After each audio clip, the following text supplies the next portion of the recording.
தங்கங்களே தம்பிகளே மதுர வீரன் சொல்லுவத கேளுங்க.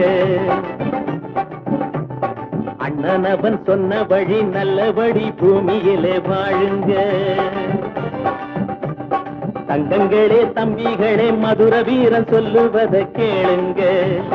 அண்ணனவன் சொன்ன வழி நல்லபடி பூமியிலே வாழுங்க.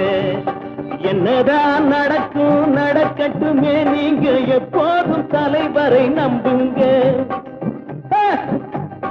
என்னதான் நடக்கும் நடக்கட்டுமே, நீங்க எப்போதும் தலைவரை நம்புங்க. இங்கே ஏழைகள் முன்னேற கோழைகள் கண்டோட அண்ணாவின் சாலையிலே செல்லுங்க. தாய்க்கு பின் தாரந்தான்